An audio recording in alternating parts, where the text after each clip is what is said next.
Boldwood presents Murder in Chianti, written by T.A. Williams and read by Simon Mattox. The moral right of the author has been asserted. This performance is owned by Boldwood. Prologue. Tuesday morning. Beppe had always liked early mornings, and particularly in high summer, as it was now. It had been a hot, clammy night, and at this time of day, before the heat built up and settled over the countryside in a stifling pall, he felt refreshed. Although he had lived in this part of Tuscany for over 60 years, he knew he would happily swap the heat of July for a cold winter's day. Here, in the shade of the trees, it certainly wasn't cold by a long chalk, but the temperature was bearable. He stuck his hand out of the open window and directed the cooler morning air onto his face as the Land Rover bumped up the track alongside the golf course. It felt good to be alive. He was shaken out of his contemplative mood by young Alfredo alongside him, for once without his nose buried in his phone. "What's that, Beppe? Is it a wild boar?" They had just come off the track past the woods and were moving out onto the 8th fairway, approaching the hole. Beppe followed the line of the pointing finger and saw a dark shape lying in the sand of the bunker to the right of the green. Better not be. We checked the fence only last week. Those damn things can do untold damage to the course in just a few hours. Beppe grumbled in annoyance. And we haven't even brought the rifle. "Shall we go and scare it off?" There was a degree of apprehension in Alfredo's voice, and rightly so. An elderly farmer from the next village had been badly injured by a boar in his own vineyard only a few months back. But this morning they had solid protection in the shape of the Land Rover. Beppe didn't hesitate, and he spun the wheel, heading straight for the bunker. It was only as they drew closer that the realization began to dawn on them that it wasn't a wild boar after all. The shape in the sand was unmistakably human. "Do you think he's—" Alfredo liked to give the impression of being a tough boy with his tattoos and his earring, but his tone now was that of a nervous teenager. Beppe snorted. "Drunk and passed out, more likely. Though why he had to come up here to one of my beautiful bunkers to sleep it off, I don't know." He drew up a few yards short of the sand trap and climbed out. "Well, he's going to get a rude awakening, that's for sure." He strode up to the lip of the bunker and stopped dead, as he realized that this man would never have another awakening, rude or otherwise. "Jesus!" He pulled off his cap and ran his fingers through his thinning hair. "Would you look at that?" "Oh, God!" Beside him, Beppe was vaguely aware of Alfredo's sharp intake of breath as they contemplated the figure sprawled in the bunker. The sand around his head had turned black as the blood from the catastrophic wounds had soaked away. They stood there, rooted to the spot, for a good long time before Beppe realized that there was something all too familiar about the clothes and the body. He hurried around the lip of the bunker until he could see the side of the man's face that wasn't buried in the sand. The grey moustache and the perfect teeth were unmistakable, as was the broad-brimmed Australian leather sun hat lying over by the sand trap rake. There could be no doubt about it. Spinning around to the boy, who was as white as a sheet, he broke the news to him. "It's Senor Hunter." He couldn't believe what he was about to say. "Somebody's killed Senor Hunter." "Are you sure he's dead? Shouldn't we check?" He started to head towards the body, but Beppe reached out and stopped him before he stepped into the sand. "Don't go any closer. The police will need to come and investigate." "But what if he's still alive? Shouldn't we go for help?" Alfredo was still sounding shaky. Beppe's eyes flicked back to the mangled corpse for a second or two. "He's past help, Alfredo. Take the Land Rover and hurry back to the clubhouse. Tell them what's happened while I phone the police." "What has happened?" "He's been killed, murdered. That's what's happened. Haven't you got eyes in your head?" Seeing the boy still staring vacantly at the crumpled heap in the sand, he clapped his hands to rouse him from his stunned state. "Go, boy! Go and tell everybody!" By the time Alfredo had turned the vehicle and set off again, Beppe was already through to the emergency services. Chapter 1. Tuesday night. "Are you as hot as I am, Oscar?" Hearing his name, the dog opened one eye, but only for a second or two, before lapsing back into a comatose state on the terracotta tiles. He was stretched out across the floor with his pink tongue hanging halfway out of his mouth. He looked as hot as I felt. Above him, the grainy black-and-white movie on TV Toscana was just finishing with a cacophony of discordant music. The soundtrack had been slightly out of sync all the way through, but that minor inconvenience had been eclipsed by the truly woeful dubbing into Italian. I had lost count of the number of times the scantily clad heroine had opened her mouth to scream a single syllable, unmistakably help, and the middle-aged voiceover actress, rendering her into Italian, had produced aiuto, no fewer than 3 syllables. Still, the movie had taught me a few more bits of Italian vocabulary, so it hadn't been all bad, although I doubted just how many times in my life I was going to need to reproduce the word for werewolf.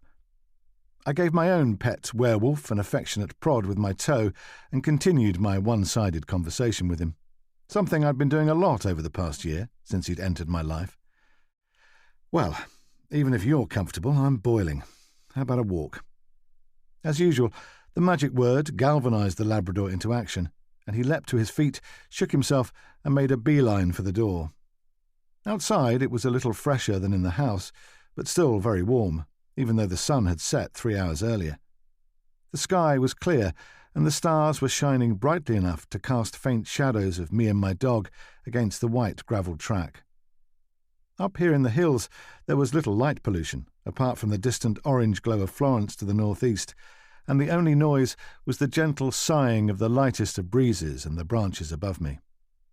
As my 4-legged friend and I walked up the hill between the never-ending succession of cypress trees lining the track, I breathed deeply and reflected on how my life had changed so radically in less than a year.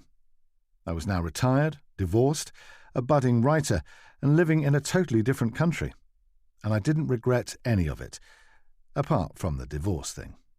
But that hadn't been my decision. My reflections were interrupted by my phone. Unlike when I was DC Armstrong of Scotland Yard, a phone call nowadays was something to be eagerly awaited and enjoyed. No longer was I being woken in the middle of the night to be told of yet another brutal murder in the big city. No more interrupted dinners or hasty departures at all hours, leaving an increasingly disillusioned wife all alone until she could take it no more. In the end, I'd even left the force in the hope of winning her back, but it had been too little too late. I was a free man now, but it had been a heavy price to pay. This call turned out to be from Virgilio, and it was more business than pleasure. Virgilio Pisano had become my best friend over here in Tuscany. He was in many ways what I used to be, a police inspector in the murder squad, in his case in the historic city of Florence, but he was lucky enough still to be happily married to his lovely wife Lena. It came as no surprise to find that although it was almost midnight, he was still in the office. "Ciao, Dan. You went to sleep, were you? Is it warm enough for you?" We always spoke Italian together these days. I thought I was going to melt this afternoon. I have a feeling I'm going to have to invest in aircon. It was very unusual for him to call me so late, so I had a feeling it might be work-related. What about you? How's business? Booming as ever in the summer months. Why do people come all the way to Florence to strangle their wives or push somebody off the top of a tower? Anyway, look, the reason I'm calling is this. There's been a murder. Now, why doesn't that come as a surprise? Who, where, and when?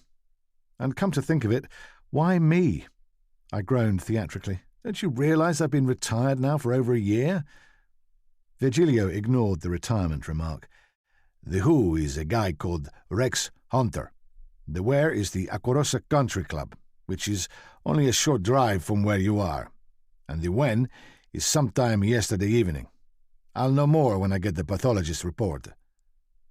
And the why me is because the guy had an English name? Although Virgilio spoke good English, he called on me from time to help out. Although the official line was that when he was dealing with English speakers, he called me in as an interpreter, we both knew that I quite enjoyed keeping my investigative hand in, and he appreciated my help. The victim was Australian, and had been living here for 7 years, since buying the country club and golf course. He bought it? No shortage of money there, then, by the sound of it. Apparently, he made a fortune in Australia before settling down over here. Although the staff at the country club are mostly local, his wife and family are over here, and some of them speak little or no Italian, so I might need your help if you have time." If I have time? We both knew the answer to that one. Although I'd been filling my days writing my new book and renovating the little house I'd just bought, I had already discovered that retirement can sometimes get boring. "No problem. When do you need me? Do you want me to come with you when you interview the family?" "I've already spoken to most of them, briefly, in the course of today, but I'll need to speak to them again sometime in more depth, and for that, I'd like your help. But first of all, what I was wondering was whether you might feel like going over to the club and signing up for a bit of tennis coaching. We both know your backhand needs work." He and I played tennis together most Saturdays, so he knew what he was talking about. "Does that mean you want me to go undercover?" Sort of. At least at first. Give them your real name and don't make up stories, but just don't mention any connection with the police, over here or back in London. Maybe that way you can get people talking more freely and find out a bit more about the victim, the club, and his family than they're prepared to tell me. At the moment, I have a dead body, but no apparent motive for murder, although I've already got the impression that the man wasn't universally liked. Anyway, how about it?" I didn't hesitate. Like I said, Virgilio was my best friend over here. "Of course I'll do it. I'll drive over there tomorrow and sign up for some lessons. How was the guy killed?" "The back of his head was smashed in, and I mean smashed in, multiple blows. The murder weapon appears to have been one of his golf clubs, found in the long grass near the scene of the crime." There was a pause while he checked the file. "A Callaway Maverick driver, if that means anything to you. Golf's a mystery to me." "A driver's a big, hefty club with a long shaft, I know that much. If the person holding it managed to aim straight, even a kid could produce enough force to smash somebody's head in. Any prints on it?" "No prints, but the lab's still doing chemical and DNA analysis. But they say I shouldn't hold my breath. It looks as though it's been wiped clean." "Any clues on or around the body?" "He was found lying in a sand trap, which had been meticulously raked all over to eliminate any footprints. Needless to say, even the handle of the rake had also been wiped clean.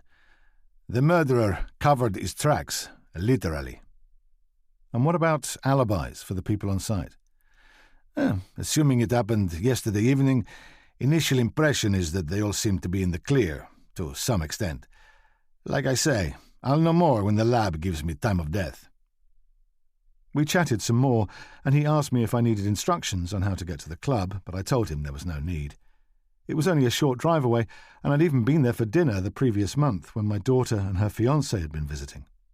My future son-in-law was a keen squash player, so I'd taken him over there to give him a chance to beat me while Tricia lazed by the pool. The meal had been a bit pricey, but pretty good. Otherwise, the inside of the place hadn't really made much of an impact on me, although the perfectly maintained grounds had been impressive. Most of our fellow diners had been golfers, and it's not a game I've ever played, although colleagues on the force were always telling me it was a good way to get promotion, presumably by playing the boss and letting him win. As it was, my immediate superior had been a corpulent superintendent who was no doubt far happier with a round of toast, butter and jam than anything as active as a round of golf. After Virgilio had rung off, I sat down on a fallen tree trunk, a regular stopping point for Oscar and me, and pulled out my phone. A quick search revealed that tennis lessons could be booked online, and 3 minutes later I had a 2-hour session booked the following morning with somebody called Abigail. It wasn't going to be cheap, but Virgilio had told me his department would be picking up the bill. Before putting my phone away, I Googled Rex Hunter and found him straight away. There were numerous entries for the man, and it very swiftly became clear that he was a well-known figure back in his native Australia. He'd made a fortune out of a series of heap leach plants in Queensland. Further investigation revealed that these were a way of extracting fine particles of gold from old slag heaps, and it appeared that he'd cornered the market and come out with millions in the bank as a result. Why he had decided to emigrate to Europe, and to Tuscany in particular, was not revealed, but as far as I could see, there was no question of him having left Australia under a cloud. so the chances of his death being the work of an Australian with a grudge were slim. It seemed likely that his killer was to be found here in Italy. By this time, Oscar had tired of bringing me pine cones to kick so he could bring them back and drop me at my feet. He had definitely inherited the retriever gene and had stretched out in the dry pine needles. He looked as if he would be more than happy to spend the night there. I, on the other hand, needed to get back to the house and get ready for tomorrow. I gave him a gentle nudge with the toe of my shoe and saw his eyes open, glowing an eerie green in the starlight.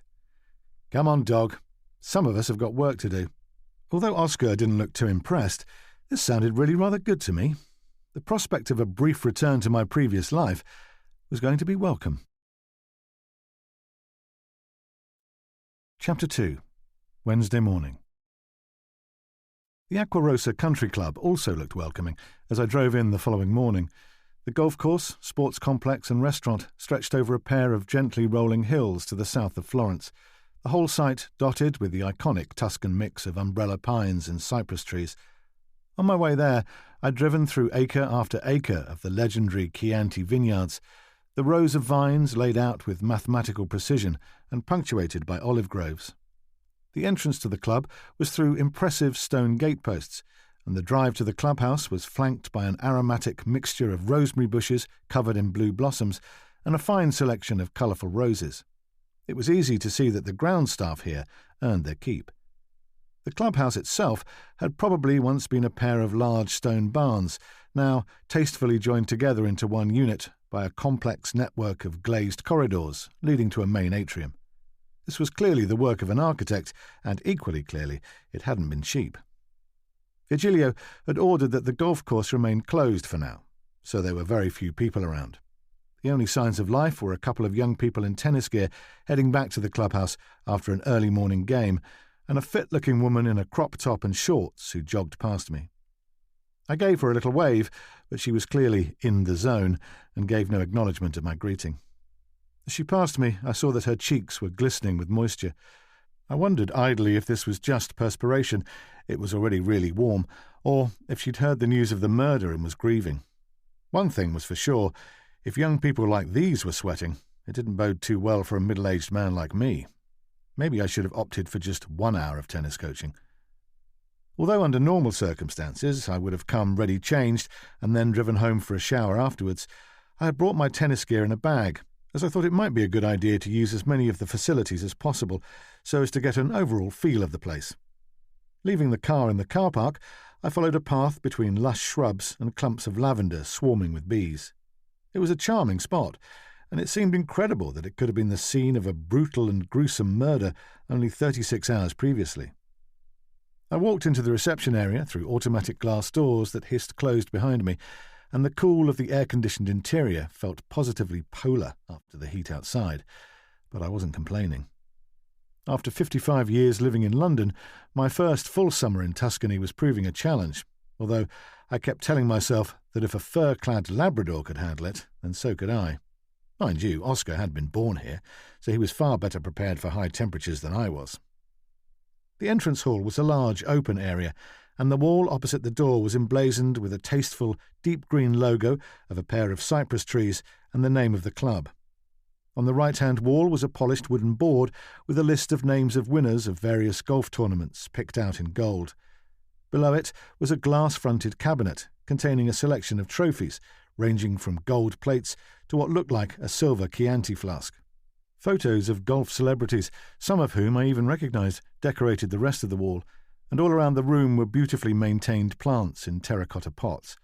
There was no doubt about it. This place was definitely upmarket. A young man wearing a smart blue blazer and a tie bearing the same green logo gave me a smile from behind a marble-topped counter running along the opposite wall. "Buongiorno. Benvenuto ad Aquarosa." Hedging his bets, he also added in English, "Good morning, sir. Welcome to Aquarosa Country Club." I walked over, dropped my bag at my feet, and answered him in Italian, even though his English sounded good. This wasn't just because I was secretly rather proud of the way my Italian fluency had improved over the course of my first full year here. I was going to be chatting to people here in Italian, so there was no point in dissimulating. A badge on his lapel indicated that his name was Raffaello, and he was probably in his early 20s. "Good morning. My name's Armstrong, Dan Armstrong, and I'm booked for some tennis lessons." He consulted a computer screen and confirmed that Abigail would be waiting for me at 10. He pointed out the entrance to the changing rooms and gave me directions to the courts. I thanked him and decided it wouldn't hurt to start my nosing about with him. I decided to plead ignorance. "The car park's remarkably empty, considering it's such a beautiful day. I would have thought you'd have lots of golfers here, or is it too hot for them?" He shook his head. "I'm afraid the course is closed. It's been closed since yesterday." "How's that?" I did my best to sound surprised. "Isn't this a busy time for you?" "Normally, yes." I saw his eyes dart around before he lowered his voice to explain. "I'm afraid there's been a death." "What, here, at the club?" "I'm afraid so. On the golf course, by the 8th hole." His voice dropped even lower. "It was murder." "Wow. And who was murdered?" "The owner of the club, Senior Hunter." "How terrible. And no doubt very sad." Yes, of course." I could see him doing his best to look suitably sombre, but his tone gave him away, and I tried giving him a gentle prod. "But it maybe wasn't as sad as all that?" Once again, he looked around furtively. Seeing nobody within earshot, he nodded. "I'm sorry he was killed. Nobody deserves that. But he wasn't an easy man." At that moment, a door behind him opened, and an attractive woman who looked as if she was in her 40s walked in. She was wearing a blue skirt and an immaculate white blouse, and seeing me, she produced a welcoming smile that didn't quite hide the dark rings under her eyes. "Good morning. Welcome to Aquarosa." Her badge indicated that her name was Elizabeth, and she was the assistant manager. Unlike the young man, her Italian accent revealed that she wasn't a native speaker, so I switched to English and saw that she understood. "Good morning. My name's Dan. I'm here for some tennis coaching." The smile broadened. "Good to see you, Dan. Are you here on holiday?" The accent was unmistakably Australian, and I wondered if she might be a member of the Hunter family. "No, I live here now. I'm a writer." That was a bit of a stretch. OK, so my first book was currently being looked at by a small publisher in London, but I wasn't holding out too much hope of it being published any time soon. "How interesting. Anything I might have read?" Afraid not. I should have said that I'm an aspiring author. I've only just finished writing my first book." "Well, good luck with it. Is this the first time you've been here to the club?" I told her about the squash game and the meal the previous month, but then left them to it and headed off to the changing rooms. Two things were clear.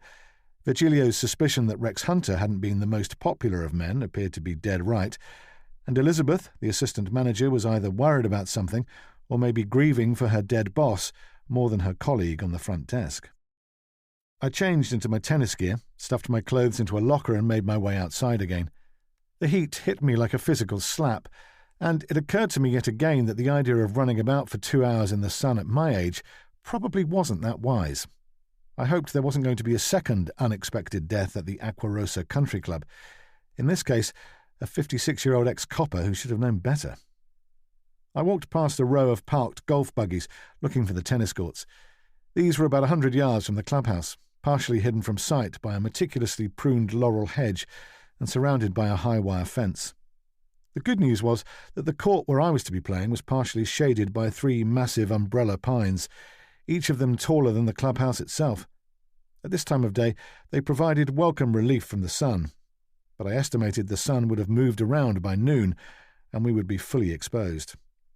My coach was already waiting for me with a basket of tennis balls, and she came over to shake my hand. "Hi, I'm Abigail. You okay with English?"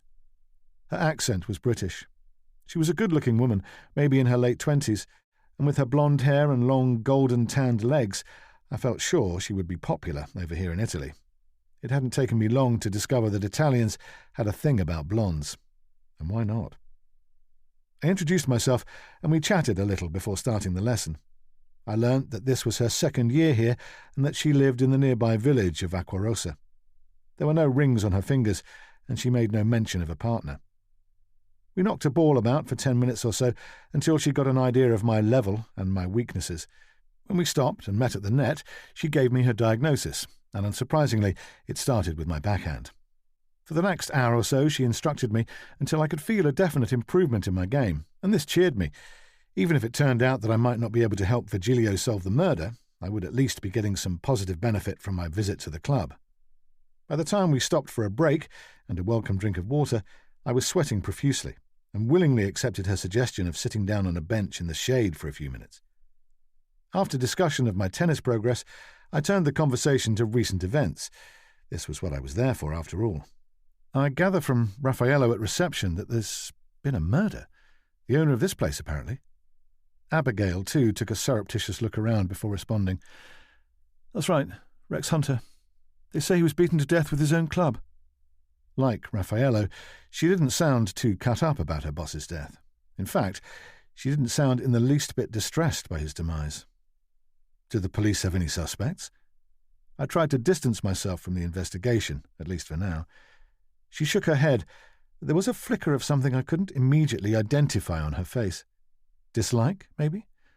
Not that I know of. Any idea why he was killed? We are in Italy, after all. I don't suppose it could have been the mafia, could it?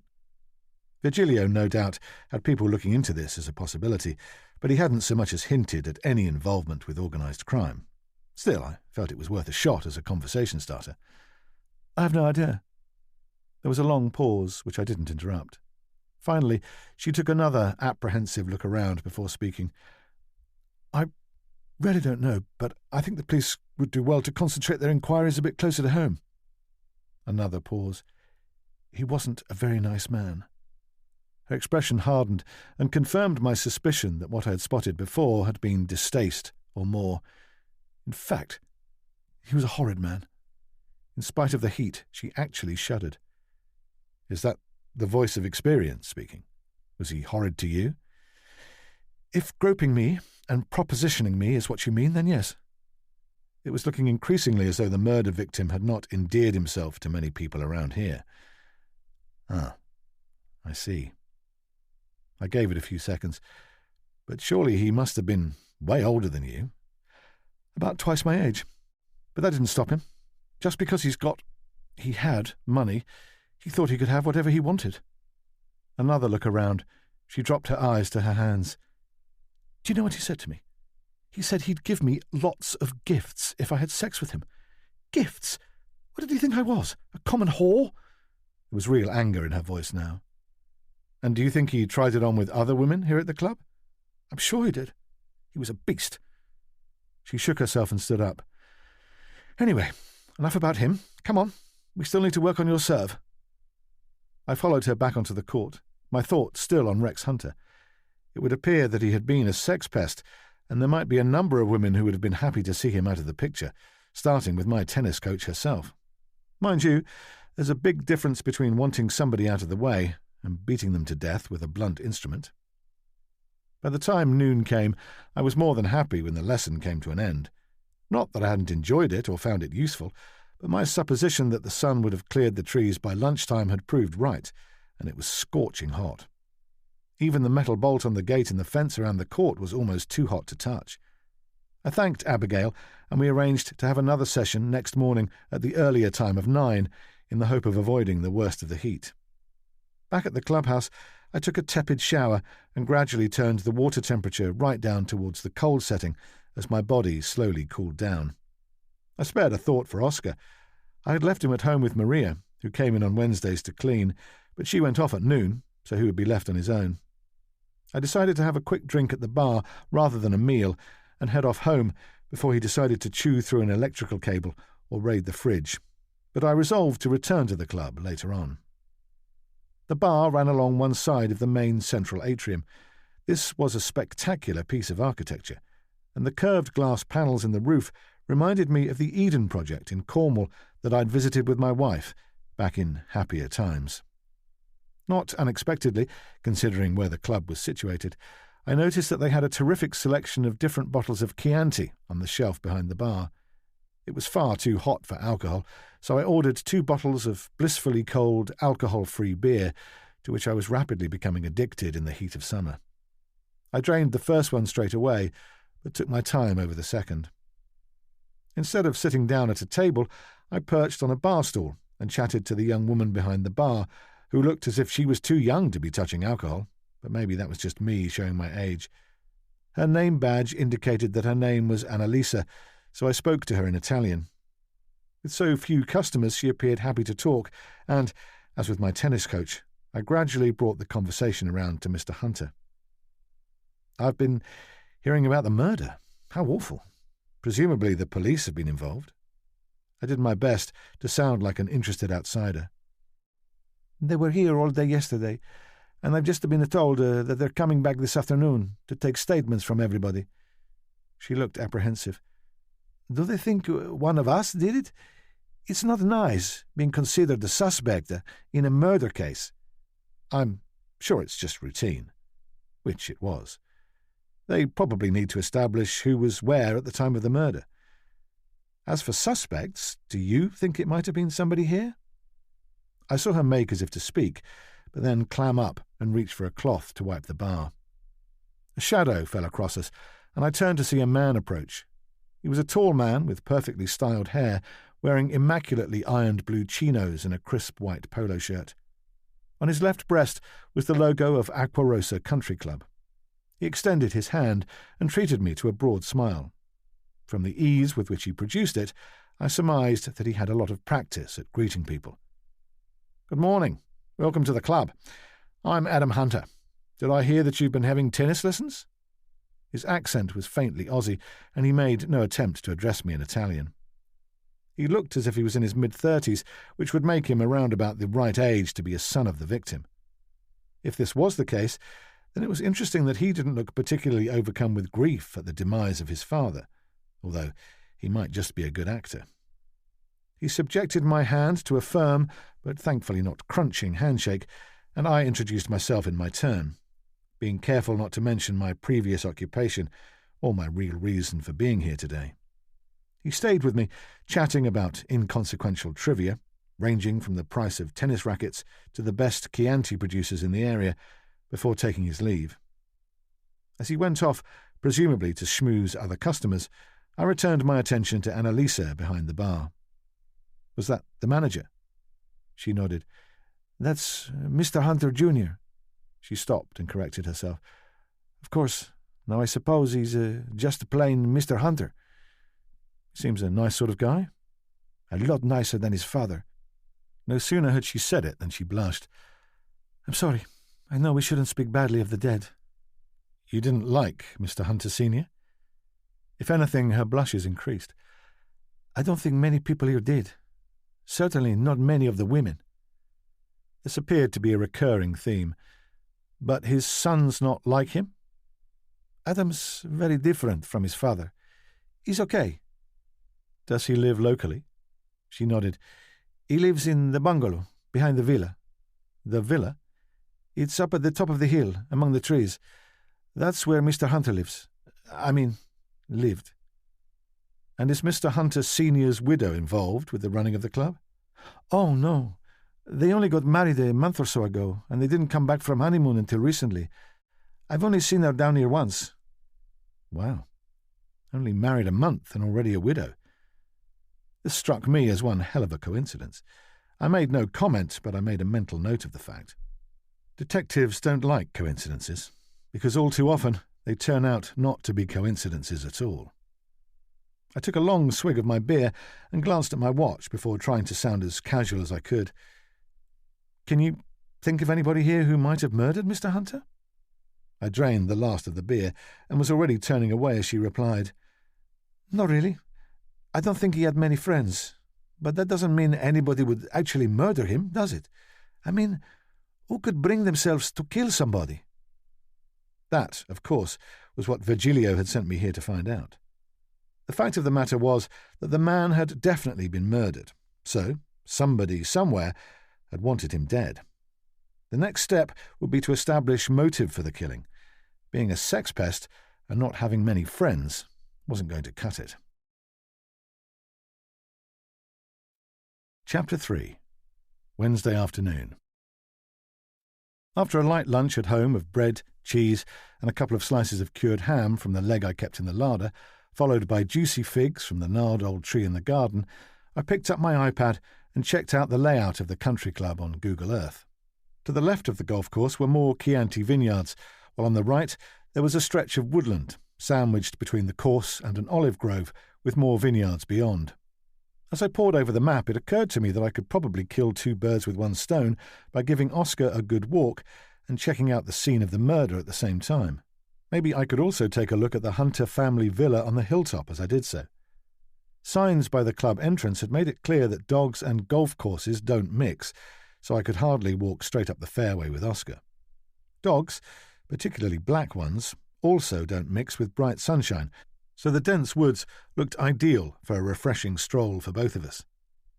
After giving the Labrador his lunch, and both of us drinking a lot of cold water, I piled him into the car and drove back up past the club, stopping at the side of the road, several hundred yards beyond the main entrance, where a high wire fence indicated the point where the country club finished and the woods started. A decent path led into the trees, and it was pleasantly cool in there, sheltered from the sun. Oscar had a fine old time, sniffing out and marking what was brand-new territory to him while we climbed the gentle slope. I also did a lot of sniffing about, checking out anything of interest, but I left it to him to pee on the trees. After about 20 minutes, I calculated that we had probably climbed far enough to be within reach of the bunker on the 8th hole where the body had been found. Sure enough, when I reached the edge of the trees, I could see the sand trap little more than 100 yards away from me, cordoned off with tape. Between the course and me was the imposing barrier of that same wire fence a couple of metres high. A pair of bored-looking uniformed police officers were sitting on the perfectly cropped grass in the limited shade provided by their 4x4, but there was no sign of Virgilio or any of his murder squad detectives, some of whom I knew reasonably well by now. Not that it would have made any difference if I had seen somebody I knew, as the chain-link fence was taller than I was, and there were no gates to be seen. I had to settle for perching on a tree stump while I checked out the location, with my dog scratching about in the dry leaves at my feet, as ever looking for something for me to throw for him to retrieve. A track ran along the other side of the fence, parallel to the course, and carried on up the hill past the bunker. Presumably, this continued around the course perimeter so as to allow maintenance of the fence, which was no doubt there to keep out any unwelcome guests, both animal and human. Certainly this formidable barrier made it all the more likely that the murderer had approached his prey from within the club grounds rather than from without. The clubhouse at the bottom of the hill looked small from here, and I estimated it would have taken the murderer at least 15 minutes to walk up to the scene of the crime. Although little clumps of trees dotted the course, the vast majority of the terrain was open grassland. Assuming Virgilio was right, and the crime had taken place the previous evening when the victim had been playing golf, it would have still been daylight. It would have been hard for a would-be assassin to creep up on his victim without being seen by the man himself, or anybody else who might have been out on the course. Did this therefore point to the killer being a member of the club, or at least a visiting player, and maybe known to the victim? A dense clump of trees on the top of the hill indicated where the family's villa was situated, and it looked as though the track provided access to it, although I imagined there also had to be a separate entrance. I decided to carry on up the hill to find out. In order to do this, Oscar and I had to abandon the trees and emerge into the full heat of the sun once more. I was bathed in sweat, and Oscar was panting like a steam train by the time we reached a little bump in the ground from where I could see across to the hilltop. He had even given up bringing me sticks to throw for his favourite game of fetch, and was padding along to heel unusually obediently for him, sticking in my shadow, and I knew we needed to get back into the shade ASAP. The villa was an imposing building, almost completely shaded and hidden by a dense plantation of trees, principally cypresses. Beyond it, a little lower down on the far side of the slope, was a more modern roof that probably belonged to Adam Hunter's bungalow. The views from up here were spectacular, all the way across the valley of the River Arno and onward towards the deep green of the Apennines beyond. I imagined that from the villa the Hunter family probably had a good view of Florence itself, although the city was hidden from my sight for now. The murder victim had certainly lived a life of privilege in a place like this, the sort of privilege that can lead to jealousy, envy, and maybe even hostility, But murder? Had the murderer come from here at the club, or from elsewhere? To the consternation of a couple of lizards, I sat down on a dry stone wall and checked out the scene with a detective's eye. The track on the other side of the fence continued parallel to the wire before disappearing into the trees on the hilltop. Our killer could well have used it to approach the murder scene from above rather than below, although this would have involved passing very close to the villa and the bungalow.